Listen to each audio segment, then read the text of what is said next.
Here's more wrestling news for August 6, 2021.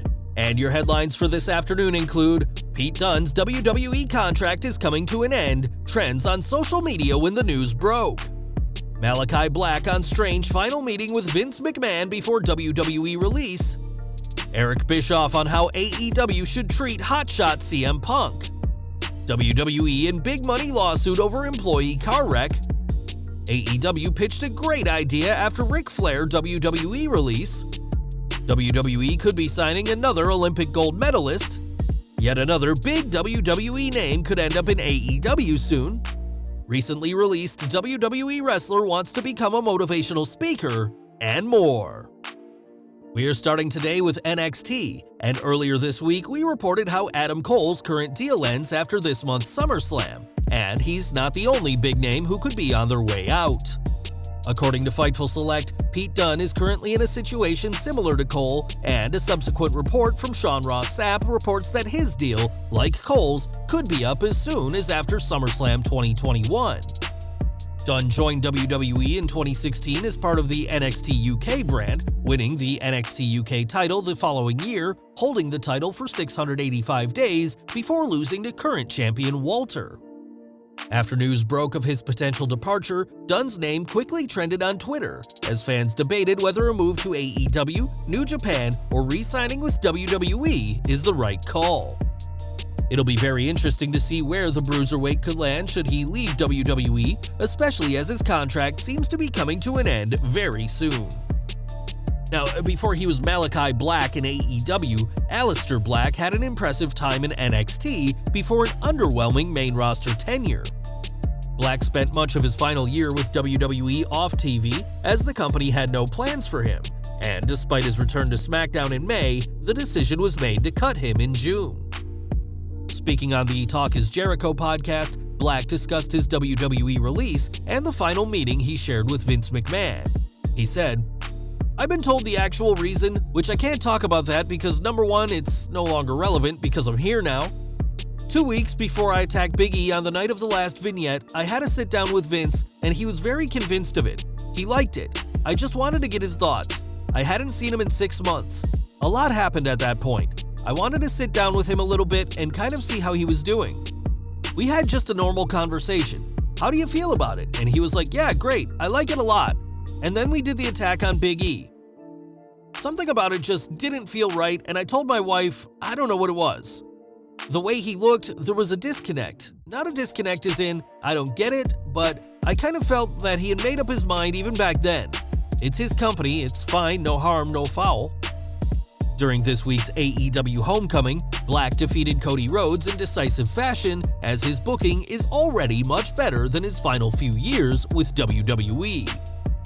Black isn't AEW's only huge signing in recent months, as CM Punk is expected to debut for the company very soon, in possibly the biggest signing of a wrestler to a company since AJ Styles shockingly joined WWE 5 years ago.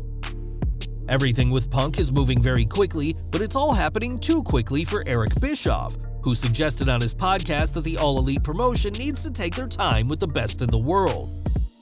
"I wouldn't put him in a hot angle right away. I wouldn't hotshot it. I would want to continue to build on the successful anticipation element that AEW has built upon.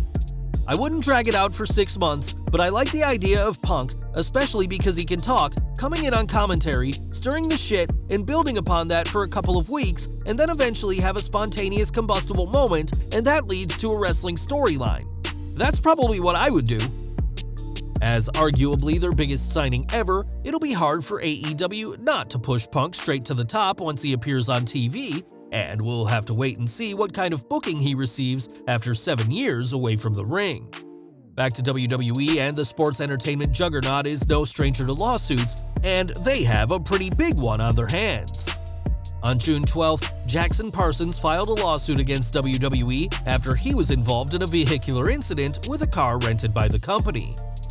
It's claimed that the driver was an employee of WWE when the car collided with Parsons on his motorcycle. We now know how much Parsons is seeking, as according to records from the 13th Judicial Circuit in and for Hillsborough Circuit, Florida, he's seeking a settlement of $1,064,328.38. The record also notes that this is way above the initial cost of damages sought by Parsons in his civil action lawsuit. The lawsuit claims that Parsons' health bills totaled $171,430.38, and it's expected to rise to $314,850 in total.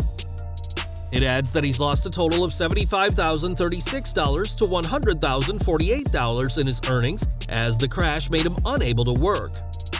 Claiming that the accident left him with physical injuries, scarring, disfigurement, and mental anguish, Parsons and WWE have until September 10th to reach a settlement, and if they don't, they'll see each other in court somewhere around February 2023.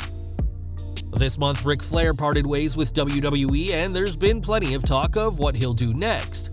Flair himself has said he's working on several projects, including his own wine and comic book, but we're sure there'll be a time when he appears in a wrestling promotion once more. An obvious favorite as to where is AEW, and during Busted Open Radio, Bully Ray explained why Flair and AEW makes a lot of sense. He said, "We know that Tony Khan is a huge fan of pro wrestling, of old school pro wrestling. You bring in Flair, now you have Flair, Arn Anderson, and Tully Blanchard on your roster, you have 3/4 of the original Horsemen. If Flair, Arn, and Blanchard were all on the same show, we imagine it wouldn't take much convincing for Ole Anderson, the 4th Horseman, to appear on AEW programming." Of course, that all hinges on getting Flair to AEW in the first place, but given how much respect the company gives Legends of the Ring, a Horseman reunion could happen very soon. Names like Flair and Bray Wyatt are just the latest names to leave WWE, but there's plenty more big names who could be departing very soon. We've already noted how Adam Cole and Pete Dunne's contracts are expiring soon, and they're not the only ones whose time is nearly up.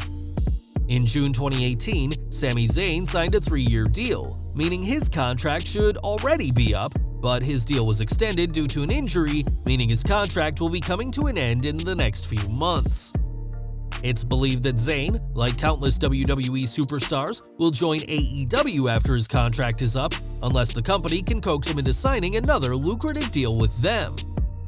As of late, Zayn has been receiving some good exposure on TV thanks to his conspiracy theorist gimmick, but that only came after years of going underutilized on the main roster. It was a long 5 years between Zayn's brief NXT title reign that he captured the Intercontinental title in 2019. As the next few months will be very interesting for the self-proclaimed Great Liberator. Now, from Kurt Angle to Ronda Rousey to Chad Gable, WWE has never shied away from working with Olympians, and now another medal winner could be making their way to the company. During this ongoing Olympics in Tokyo, the USA's Tamara Mensah Stock won gold in the women's freestyle wrestling, and in a post-win interview with NBC Universal, she made it clear she'd love to one day compete in WWE. WWE has now tweeted the video of the interview, and it's clear that the company are on board with the idea of signing her. At 28 years old, we'll have to see what the future holds for the Olympic gold medalist, but it may be a matter of time before she trades in the wrestling floor mats for the squared circle. At SummerSlam 2021, Bill Goldberg will face the almighty WWE champion Bobby Lashley in a match that'll be hard-hitting to say the least. Not everyone wants to see this match though, as Dolph Ziggler still remembers getting decimated by Goldberg 2 years ago and is taking his anger out on the fans. Responding to a video of his loss at SummerSlam 2019, Ziggler called fans pathetic, saying that the same people who do nothing but complain online about Goldberg squeal for joy when he shows up on WWE TV. The 2019 Goldberg-Ziggler match was a last-minute decision, as the Hall of Famer wanted to redeem himself after his woeful showing against The Undertaker at that year's Super Showdown, but Ziggler hasn't forgotten about the match or the crowd reaction on that fateful night. And we're ending today with Braun Strowman, who was released from WWE this past June in one of the year's most shocking releases. Since then, Strowman has kept active on social media and has said he's got a lot of choices to make, and now the monster among men has made a choice few fans would have predicted. On his Instagram story, Strowman was asked about what job he wants to do for the next 20 years, and the former Universal Champion said he wants to become a motivational speaker. Strowman explained that he's been through a lot of rough stuff in his life and feels like he can help people overcome their own personal problems. Interestingly, there's been talks in WWE about bringing Strowman back, if nothing else than to keep him away from AEW, and with Braun set to work the big Super Show in Qatar next February, it'll be interesting to see what the former superstar does next, in and out of the ring. Well guys, that's our news for today. Please share your comments below. Also hit the like button, subscribe to our channel, and hit the bell icon to receive all notifications. And as always, thanks for watching.